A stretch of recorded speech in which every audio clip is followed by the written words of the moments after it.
అందరికీ మరణాత. ఈ పరిశుద్ధ ఉదయకాల దినమున మతలాది వార ఆరాధన కార్యక్రమములో పాల్గొనిన మీ అందరకును ప్రభు యొక్క పరిశుద్ధ మహిమ దీవెన తండ్రి ముమ్మరముగా దయచేయును గాక. ఆమేన్. సంతోషము. దేవుని కృప ద్వారా సమిష్టిగాను ఆశీర్వాదకరంగాను పరిశుద్ధమైన శిలువ ధ్యాన కూటములను ఘనముగా జరిగించి యూదుల రాజుగా మహోన్నతుడగు ప్రభు మన మధ్యకు వచ్చిన ఘనమైన విధానమును బట్టి ప్రభుకే మహిమ కలుగును గాక. ఆమేన్. సంతోషము. దేవుని వాక్యము ధ్యానం చేసుకుందాము. పరిశుద్ధ లేఖన భాగములో నుండి భక్తుడు గనుడు గణనీయుడైన జకరియా వ్రాసిన గ్రంథము 9వ అధ్యాయము 9వ వచనం చదువుకుందాము. సియోను నివాసులారా బహుగా సంతోషించుడి, యెరూషలేము నివాసులారా ఉల్లాసముగా ఉండుడి. నీ రాజు నీతిపరుడును రక్షణ గలవాడును దీనుడునై గాడిద పిల్లను ఎక్కి నీ వద్దకు వచ్చున్నాడు. ఆమేన్. ప్రార్థన. మహాపరిశుద్ధుడైన మా ప్రియ పరలోకపు తండ్రి, ఆత్మస్వరూపియగు మా దేవా, నీకు అనేక వందనములు. ఈ ప్రశస్త పావన దినమున మా దైవజనులు మాకు ఏర్పరిచిన పరిశుద్ధమైన ప్రశస్తమైన ఈ వాక్య వర్తమానమును మీరే దీవించి ఆశీర్వదించి వినుచున్న నీ బిడ్డల యొక్క తలాంతులకు మేలుకరముగాను ఆశీర్వాదకరముగాను మీరే మార్చి వేసి దీవించి మహిమ పొందుమని మహామహిమ గల యేసు నామములు మిక్కిలి వినయముగా బ్రతిమలాడి వేడుకొంచున్న మా ప్రియ పరలోకపు తండ్రి. ఆమేన్. ప్రభువు దీవించి ఆయని మహిమ పొందును గాక. ఆమేన్.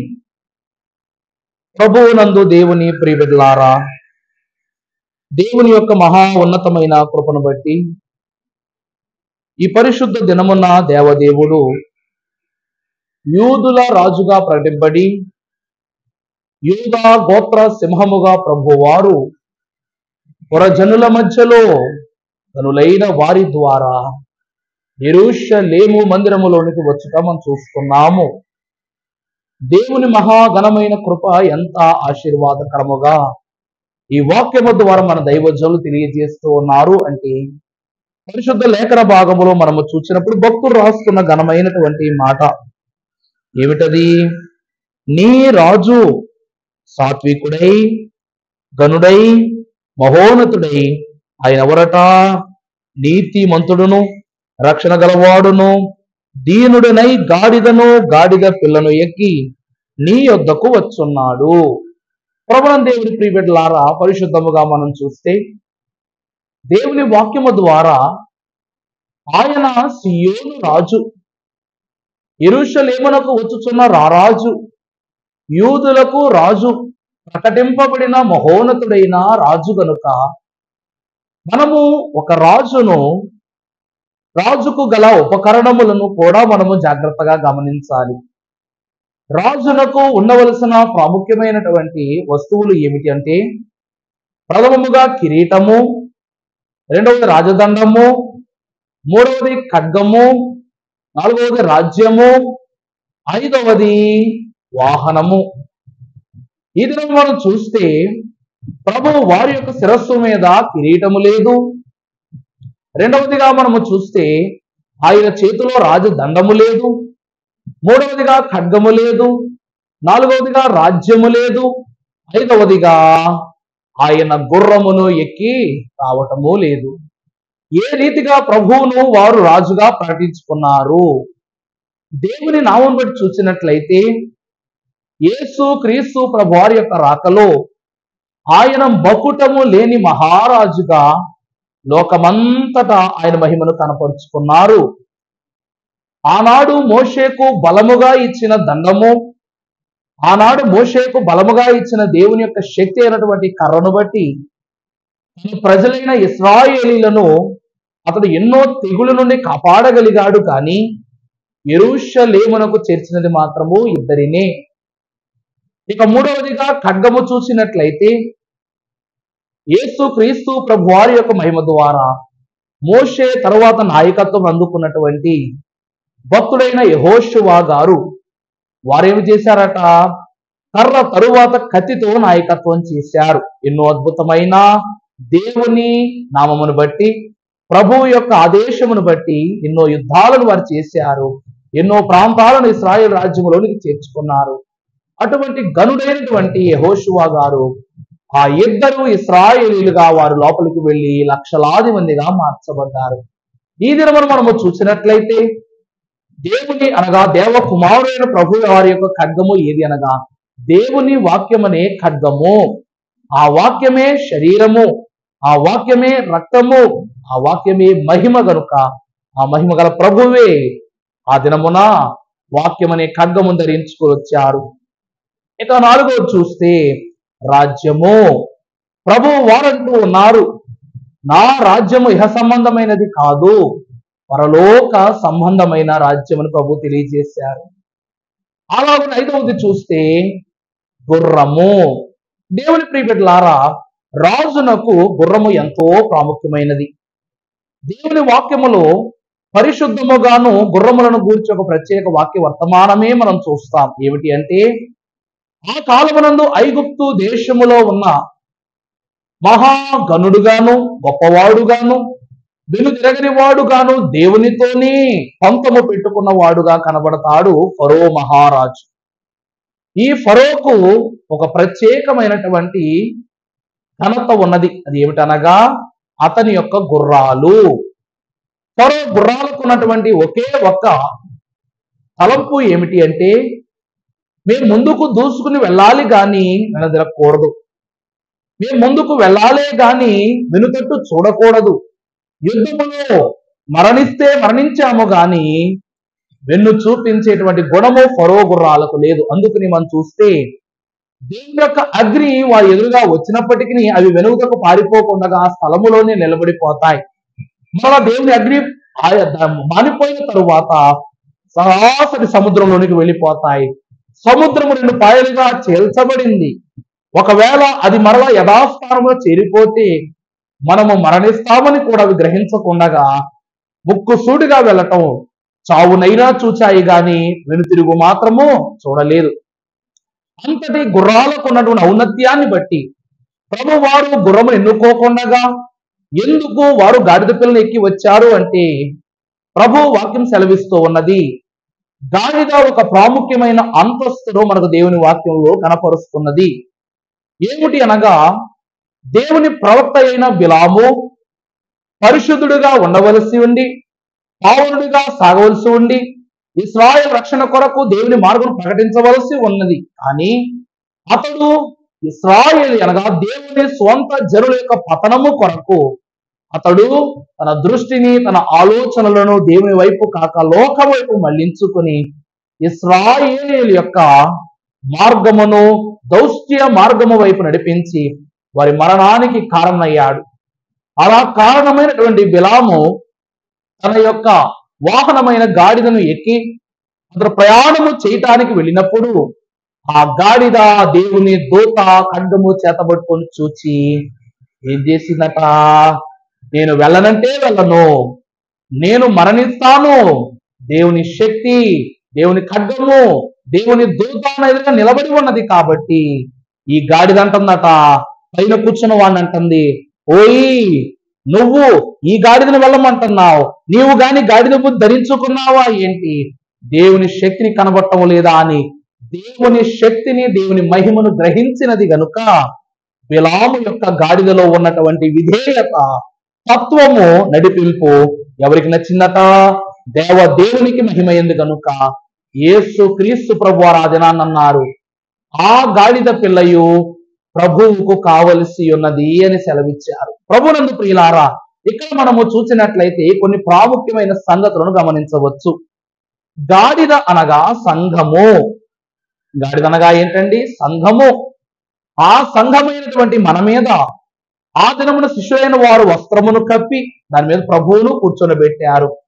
ఆ దినమున ఆ గాడిద మీద కప్పిన వస్త్రమే రెండవ రాకడలో ప్రభువారు మన మీద కప్పబోతున్న మహిమ వస్త్రమని సాదృశ్యముగా మనము భావించవచ్చు. ప్రభువునందు ప్రియులారా, దేవుని బిడ్డలారా, గరుడైనటువంటి యేసుక్రీస్తు ప్రభువారు గొర్రె పిల్ల, మనము గాడిద స్వభావము. ఆ యొక్క ఘనతను బట్టి ఆ దినమున సంఘమైన అనగా గాడిదయ్యున్న మనము గొర్రె పిల్లని ప్రభువును మనం మోసాము కాబట్టి రెండవ రాకడలో గొర్రె పిల్ల అయిన క్రీస్తు మనలను మోసుకొని పోబోతూ ఉన్నారు. దేవుని నామం చూస్తే ప్రభు వారికి యెరూషలేము మందిరములోనికి వెళుతుండగా కొన్ని గుంపులు ప్రభు వారి ఎదురు కనపడినట్లుగా మనం చూస్తున్నాం. మొదటిగా దేవుని వాక్యములో మనము చూసినట్లయితే యోహాను సువార్త 2వ అధ్యాయము 5వ వచనమును మనము చదువుకున్నప్పుడు పరిశుద్ధుడకు దేవదేవుడు సెలవిస్తూ ఉన్నారు. ఆయన తల్లి పరిచారకులను చూచి ఆయన మీతో చెప్పునది చేయుడి అనెను. ప్రభువుని దేవుని ప్రియ బిడ్డలారా, మొదటిగా మనము చూసినట్లయితే అక్కడ ఒక గుంపు కనబడుతూ ఉంది. ఆ గుంపు ఏమిటి అనగా ఆయన చెప్పినది చేసే గుంపు. దేవుడు ఏది చెప్పినా చేసే గుంపు ఏమిటి అంటే, దేవుడు అనగా ప్రభు ఏమి చెప్పినా చేసే గుంపు ఎవరు అంటే శిష్యుల గుంపు. ప్రభు వారు మీరు ఈ ముందుగా ఉన్న గ్రామములోనికి వెళ్ళి అక్కడ ఉన్న గాడిద పిల్లను మీరు కనుగొంటారు. అందులో ఆ గాడిద పిల్లను మీరు తీసుకొని ఆ గాడిద పిల్ల మీదను మీరు తీసుకొని రండి అన్నప్పుడు ప్రభు వారు అంటారు, అది ఎవరికైనాను, ఇది ఎవరికి ఎక్కడికైనా ఎవరైనా అడిగితే దాని యజమానులు అడిగితే ఇది ప్రభువునకు కావలసి ఉన్నదని చెప్పండి అన్నారు. అనగా ప్రభువు చెప్పినది చెప్పినట్లుగా చేశారు శిష్యులు. అందువలన మొదటిగా చూస్తే శిష్యుల గుంపు ప్రభు వారి గుంపుగా కనబడుతూ ఉన్నారు. యెరూషలేము మందిరములో ప్రభు వారు గాడిద మీద ఎక్కుస్తూ ఉంటే శిష్యులైన వారు ప్రభు ప్రక్కగా వస్తున్నట్లుగా మనం చూస్తున్నాం. ఈ గుంపే శిష్యుల గుంపుగా మనం కనబడుతుంది. ఇక రెండవది మనము చూసినప్పుడు మొదటి దినవృత్తాంతముల గ్రంథము 29వ అధ్యాయము, మొదటి దినవృత్తాంత గ్రంథము 29వ అధ్యాయము 5వ వచనం చదువుకుందాము. ఇక్కడ ప్రభు సెలవిస్తున్నారు, ఈ దినమును యెహోవాకు ప్రతిష్ఠితముగా మనఃపూర్వకముగా ఇచ్చు వారెవరైనను మీలో ఉన్నారా? దేవుని వాక్యం ఏంటంటుందండి? ఈ దినమున యెహోవాకు ప్రతిష్ఠితముగా మన పూర్వకముగా ఇచ్చు వారు ఎవరైనాను మీలో ఉన్నారా అని అడుగుతున్నారు భక్తులు. దేవుని ప్రియబిడ్డలారా, రెండవ గుంపు దానకర్తల గుంపు. ప్రభువారు ఆ గాడిద పిల్లను ఎవరికి సొమ్మిచ్చి కొనుక్కోలేదు, ఎవరికి వస్తువుకు వస్తువు ఇచ్చి కొనుక్కోలేదు, కనీసం వారు అడగను కూడా అడగల. ప్రభు ఏమన్నారంట, అక్కడ ఒక గాడిద ఉంటుంది, అందులో నుండి ఆ పిల్లను విప్పి తీసుకుని రండి అని చెప్పారు. ఒకవేళ యజమానులు మేము ఎందుకని అడిగితే ఇది ప్రభువు నాకు కావలసినదని చెప్పండి అన్నారు. ప్రభువును ప్రియులారా, ఈ గాడిద దానము ఇవ్వబడిన గాడిద. ప్రభు వారు దాన్ని కోరుకున్నారు. ఇది ఎందుకు అని వారు అడిగితే ఇది ప్రభువునకు కావలసి ఉన్నది. ఆ దినమున తన యొక్క యజమానుడైన బిలాము కన్నా దేవుని శక్తే అతను ఆ గాడిద గ్రహించి దేవుని మహిమే కావాలనుకుంది కాబట్టి ఈ దినమున క్రీస్తును బట్టి ఆ గాడిద పిల్లకు ఎవరు కావలసి వచ్చారన్నా ప్రభువుకు ఆ గాడిద పిల్ల కావలసి వచ్చింది. ఆ రీతిగా ఏం చేశారట, ప్రభువు దాన్ని కోరుకున్నారు. రెండవ గుంపు దానకర్తల గుంపు. ప్రభువునకు ఇది ఎందుకు కావలసి ఉన్నదని చూచుటకు ఆ యొక్క గాడిద పిల్లను వారు పట్టుకుని ప్రభు వారికి అప్పగించి ప్రభు వారితో వారు నడిచారట. ఇది రెండవ గుంపు. ఇక మూడవ గుంపు చూసినట్లయితే యెరూషలేము కుమార్తెల గుంపు. పరిశుద్ధ లేఖన భాగంలో మనము చూసినప్పుడు మత్తయి సువార్త 21వ అధ్యాయము 7వ వచనం చూసుకున్నప్పుడు పరిశుద్ధాత్మ దేవుడు మత్తయి ద్వారా రాస్తున్నారు, ప్రధాన యాజకులు ఆ వెండి నాణెములు తీసుకొని ఇవి రక్త క్రయధనము గనుక వీటిని కానుక పెట్టెలో వేయి తగదని చెప్పుకొని. ఇక మనం చూస్తే ప్రియులారా, ఆ పై వచనములు మనము చూసినప్పుడు అప్పుడు ఆయన అప్పగించిన యోధ ఆయనకు శిక్ష విధింపును చూచి పశ్చాత్తాపడి ఆ 30 వెండి నాణెములు ప్రధాన యాజకుల యొద్దకు తీసుకుని వెళ్ళెను.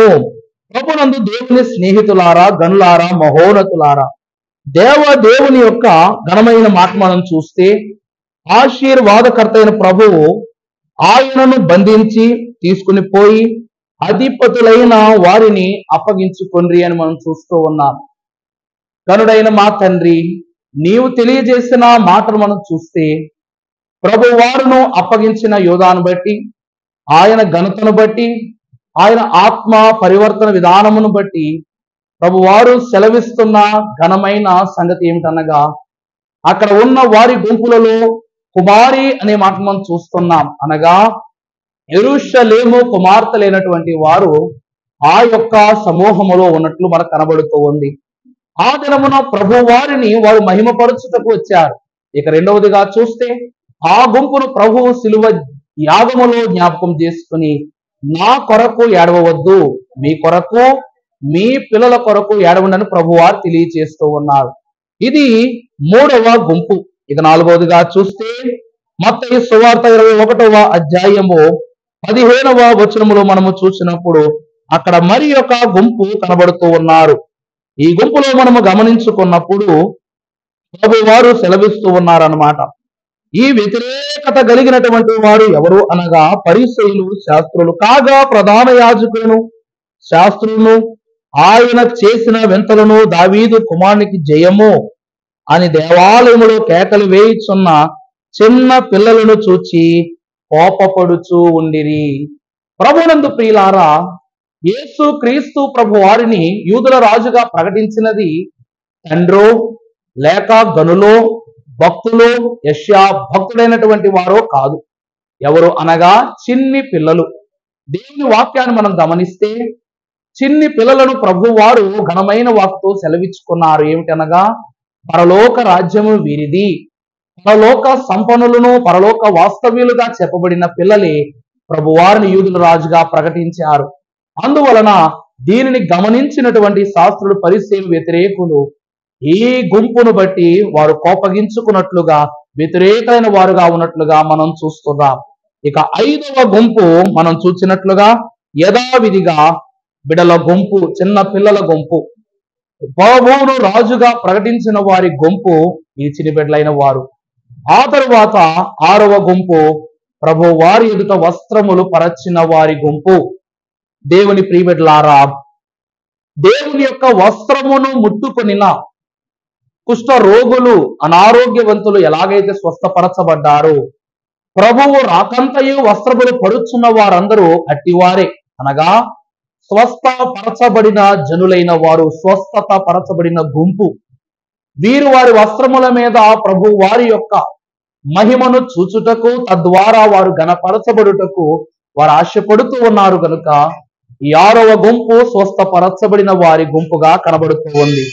దేవుని నామాన్ని మనం గమనించినప్పుడు, ఇక ఆఖరిగా మనము చూసినప్పుడు, పరిశుద్ధుడు పరమార్థ జ్ఞాని అయిన యోహాను రాసిన ప్రకటన గ్రంథములో 7వ అధ్యాయము 9వ వచనములో మనము చూసినప్పుడు ప్రభువారు రాయిస్తున్నారు. అటు తరువాత నేను చూడగా, ఇదిగో ప్రతి జనములో నుండి, ప్రతి వంశములో నుండి, ప్రజల్లో నుండి, ఆయా భాషలు మాట్లాడు వారిలో నుండి ఆయన వచ్చి ఎవడును లెక్కింపజాలని ఒక గొప్ప సమూహమును కనబడిన ప్రభువారు తెలియజేస్తున్నారు. ఆ జనులట తెల్లని వస్త్రము ధరించుకున్న వారై ఖర్జూరపు మట్టలు చేతబట్టుకుని సింహాసనము ఎదుట గొర్రె పిల్లకు స్తోత్రములని వారు ఆ సింహాసనం ఎదుట చెప్పుచూ ఉండిరి. ప్రభునందు ప్రియులారా, దైవజనులు అన్నారు, యేసు క్రీస్తు ప్రభుందిన జయమే ఎల్లవారి కవును, కోరిన ఎల్లవారి కవును, వేడిన ఎల్లవారి కవును, నమ్మిన ఎల్లవారి కవును. యేసు పేరి మీ చిక్కుల పైన వేసి కొన్న జయము జయమని రాసి కొన్న జయమన్నారు గనుక ప్రభువారు వస్తున్నప్పుడు ప్రభువారు తెలియజేసినట్లు, నేను పరిశుద్ధులను గనక మీరును పరిశుద్ధులయ్యుండుడి. ఆయన దేవుని కుమారుడు గనక మనము దేవుని కుమారులమే. ఆయన రాజు గనక మనలను రాజుగా చేసెను. ఆయన జయము పొందును గనుక జయము మనకును అనుగ్రహించను గనుక ప్రభు వారి ద్వారా అక్కడ కనపరుచుకున్న మరి ఒక గుంపు, ఆఖరి గుంపు జయము పొందుకున్న వారి గుంపు. దేవుని ప్రియబిడ్డలారా, యెరూషలేము మందిరములో ప్రయాణము చేసిన వారిలో ఈ 7 గుంపులు ఎంతో ప్రత్యేకముగా మనకు కనబడుతూ ఉన్నాయి గనుక ప్రత్యేకింపబడిన వారి ప్రత్యేక దీవెనలు సంపాదించుకుని పరలోక వాస్తవ్యులు కాగలరు. అట్టి దీవెనతో ఈ మటలాది వార దినమున దేవుని అంతస్తు సదా మనందరకు తండ్రి అనుగ్రహింపచేసి దీవించును గాక. ఆమేన్. పరిశుద్ధుడా, నీకు అనేక వందనములు. ఈ కొద్ది మాటలు మీరే మాలో ఫలింప చేయండి. నీ ఆత్మలో నీ నడిపింపులో నాయన మీరు పురజనుల మధ్య నుండి యెరూషలేము మందిరము చేరు వరకు ఏ గుంపులు నీ ఆత్మతో నింపి వేసి ఉన్నారో ఆ గుంపులన్నిటిలో తండ్రి జయము పొందుకున్న గుంపుగా మమ్మల్ని రాకడ ధన్యతలో తండ్రి మీరే నిలువబెట్టి నడిపించి బలపరచి నీవే మహిమ పొందుమని యేసు క్రీస్తు శ్రేష్టమైన నామమున మిక్కిలి వినయముగా బ్రతిమలాడి వేడుకొనుచున్న మా ప్రియ పరలోకపు తండ్రి. ఆమేన్. ప్రభు దీవించి ఈ ప్రశస్త దినమైన ఆత్మీయ వరములతో మిమ్మల్ని నింపి నడిపించి ఆయన మహిమ పొందును గాక. ఆమేన్. మరణాత.